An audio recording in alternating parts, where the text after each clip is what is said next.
halo, apa kabar? Seperti janji saya tadi pagi, saya ajak kembali ada ngobrol dengan Bung Rocky. Dan kita yang akan bahas ada dua topik, Bung Rocky. Tadi pagi Anda udah nyinggung-nyinggung soal kereta cepat, gitu ya. Itu yang Anda sebut Ridwan Kamil. Dan kemudian juga soal IKN, undang-undang yang baru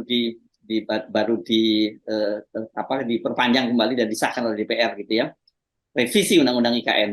Nah, soal kereta cepat dulu ini ya. Kereta cepat tadi pagi Anda menyinggung soal Ridwan Kamil yang memuji kereta cepat dan dibully oleh netizen. Tapi saya juga baca ini ada seorang profesor loh ini, kalau kemarin tadi itu Ridwan Kamil ya memang dia anulah sama dengan Ganjar Pranowo yang memang jagoan di medsos gitu. Tapi ini Retnan Kasali, seorang profesor di UI yang juga dia memuji juga soal kereta api cepat itu karena kata dia ini kan prestise bagi sebuah negara dan di mana-mana kata dia kereta cepat itu memang nggak ada untung kata dia begitu. Jadi bagaimana kereta cepat nggak ada untungnya buat apa?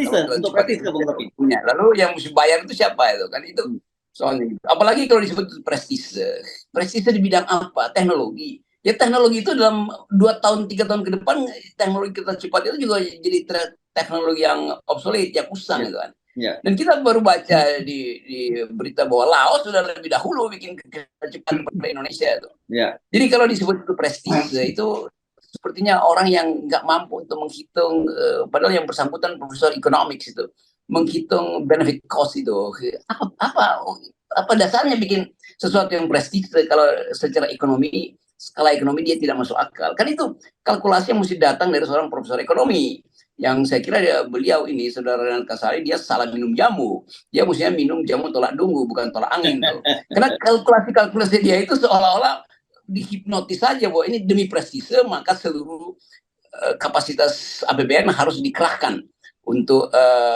pembangunan kereta cepat.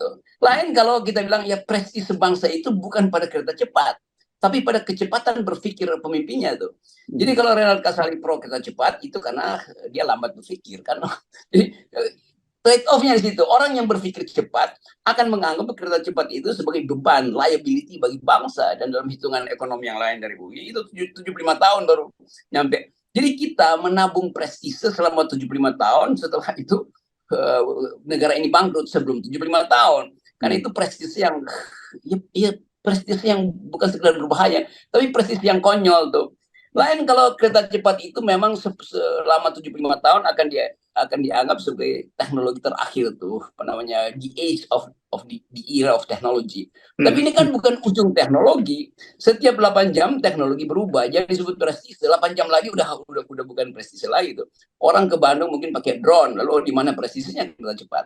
Ya, ya. Dan itu sekedar prestise buat orang elite, bukan buat rakyat. Ya, ya. Ini kelihatannya Profesor Renaldi menanggapi pernyataan dari Bang Faisal Basri yang dia menyatakan sampai kiamat pun itu tidak akan tetap rugi dan saya kira ini saya kok begitu saya cermati sepakat ini kapan untungnya ya karena begini dengan penambahan utang dari Cina itu sekarang total utang 79 triliun Rocky ya. Dan kemudian kalau kita hitung-hitung, sekarang beban bunganya akibat 790 triliun tadi itu, beban bunga dan cicilan pokoknya itu total sebulan itu 226 miliar. Bung Rocky selama 30 tahun. Nah, kita membayar itu. Sementara kereta cepat sekarang targetnya penumpang hanya 10.000 dan tiket yang paling mahal kita ambil deh 250 itu berarti 2,5 miliar kali 30 75 miliar dari penumpang saja. Jadi oke, ada tambahan-tambahan lain tapi saya kira tetap akan rugi memang betul itu. Ya itu jadi hitungan economic of scale itu, skala ekonomi udah nggak dapat gitu. Ya. Hitungan ongkos lingkungan itu juga nggak dimasukkan di situ tuh, karena dianggap bahwa ya ongkos lingkungan itu yang apa namanya seharusnya diukurkan di depan. Sampai sekarang tidak kita tahu tuh berapa biaya lingkungan tuh tambah dengan kerusakan ekologi di situ kan. Kan ini semuanya mungkin bagi saudara Rel Kasal ini jadi semacam dalam ekonomi ada istilah sunk cost gitu. Jadi biaya yang ya udah jangan dihitung dong karena sama-sama menikmati kerugian, sama-sama menikmati kesenangan. Itu kayak orang yang pacaran. Kadang-kala begitu bubar pacarannya si pacar bilang, "Ya biaya gue terakhir lu makan steak, nonton sama-sama ganti dong karena kita butuh." Enggak, itu sunk cost namanya kan. Tapi bukan begitu kalkulasi dalam kereta cepat. Ekologi itu bukan sunk cost itu. beban hutang itu bukan sang kos karena real akan ditanggung oleh rakyat. Jadi saudara profesor ini benar-benar buta huruf bahkan terhadap ilmu ekonomi yang dia klaim dia kuasai itu. Ya, oke. Jadi sudah kita lupakan lah ya bahwa kalau memang mereka merasa bahwa ini adalah proyek prestisius bangga, ya silakan itu ya, makan itu prestise Anda itu ya. Dan tetapi yang buat rakyat kecil kan sebenarnya, loh ini beban utang begitu tinggi dan ada problem stunting, ada problem harga beras yang naik gila-gilaan dan sebagainya. Itu sebenarnya yang justru harusnya jadi prioritas pemerintah kan, bukan soal aja sekedar proyek mercusuar kalau dulu sebutnya kan begitu ya, Bung Rofi. Ya ini akhirnya prestis itu artinya proyek mercusuar yang berkali-kali di dalam sejarah dunia semua yang bersifat prestisi mercusuar itu berantakan itu. Menara Babel itu adalah semacam mitologi pertama tentang berantakannya ambisi dari raja siapa Nebukadnezar siapa untuk bangun tower ke langit itu yang kemudian mungkin diolok-olok oleh Led Zeppelin apa namanya Stairway to Heaven yang kemudian berantakan. Demikian juga soal-soal yang lain tuh pembangunan yang bersifatnya prestis itu pasti berantakan dan kemampuan kita untuk melihat itu secara sosiologi kita lihat bagaimana keterangan dari seorang sosiolog yang melihat bagaimana pembangunan developmentalisme itu meninggalkan kerusakan lingkungan, meninggalkan beban pada rakyat tuh yang dengan baik ditulis oleh Peter Berger misalnya, sosiolog yang memantau akibat-akibat pembangunan terhadap human cost gitu kan. Karena orang udah ditipu dengan orang kita ke Jepang udah biasa banget, kita pergi ke Cina itu kereta cepat udah biasa banget tuh, di Eropa juga di Eurotrail dari awal juga sekarang jadi biasa. Sama seperti orang dulu bilang Concorde itu adalah capaian teknologi termutakhir. Sehingga Prancis dan Inggris berupaya untuk menghasilkan pesawat terbang yang paling cepat melampaui kecepatan suara itu. Tapi akhirnya juga berantakan proyeknya kan. Karena kosnya nggak mampu. Mana ada orang yang mau naik Concorde kalau cuma beda 2 jam dari Paris ke New York tuh cuma selisih 2 jam. Ini dia naik pesawat biasa dan Concorde akhirnya bangkrut. Secara teknologi juga dia berakhir kan. Jadi istilah prestise itu ada istilah konyol bagi seorang profesor. Apa prestise? Prestise kalau orang bisa berpikir, nah dia sendiri nggak bisa berpikir. Oke, nah sekarang kita pindah ke soal undang-undang IKN baru, yang revisi undang-undang IKN baru ya. Ini menarik, ada sebuah tulisan di CNBC Indonesia. Saya bacain saja ya, Bung Rok, ini gampang, ini menarik ini karena dia bilang di situ ada 3 bahaya yang mengintai usai undang-undang izinkan investor kuasai lahan IKN. Itu yang pertama kata dia, pemerintah kehilangan kesempatan untuk mendapatkan pendapatan dari perpanjangan konsesi HGU karena sangat panjang sekali kan ininya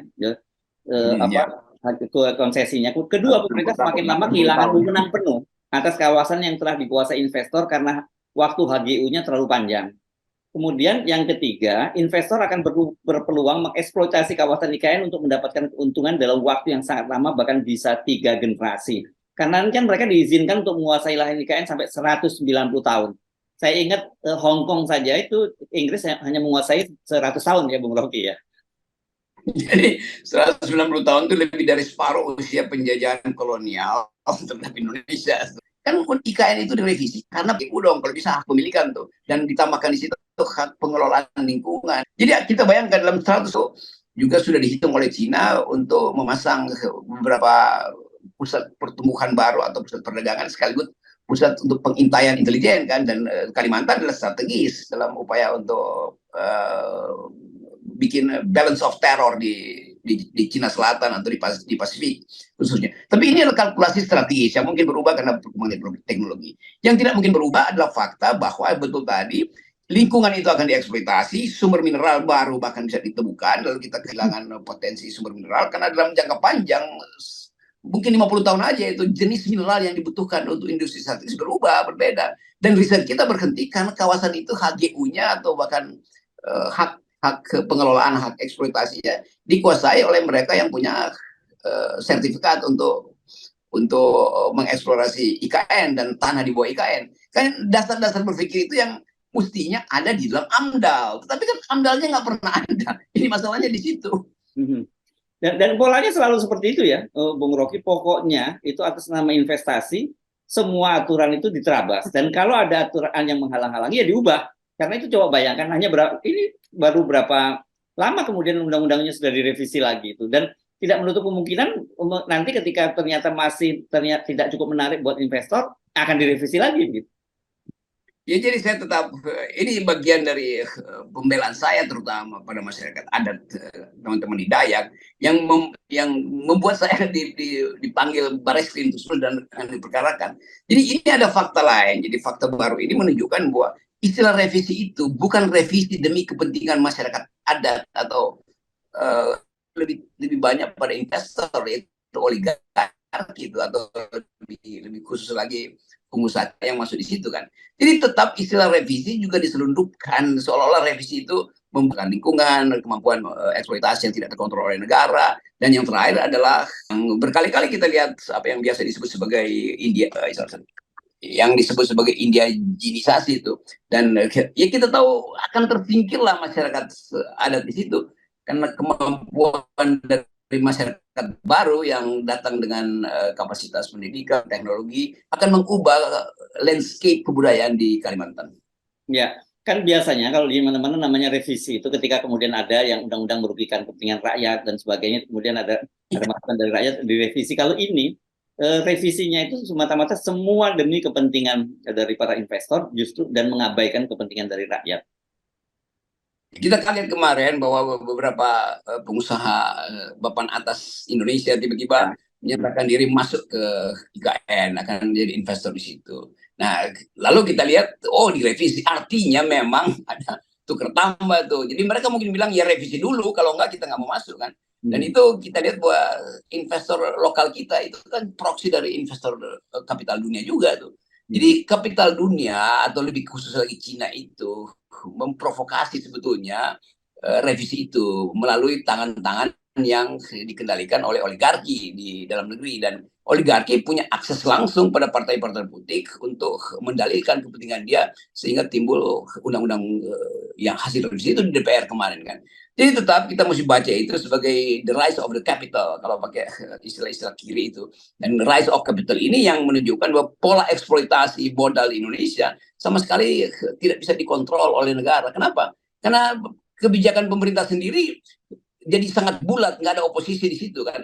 Jadi itu pentingnya kita membaca soal-soal kebijakan publik ini dari dua sudut, ethics di dalam pembuatan public policy dan global player yang bermain di dalam regulasi kita tuh.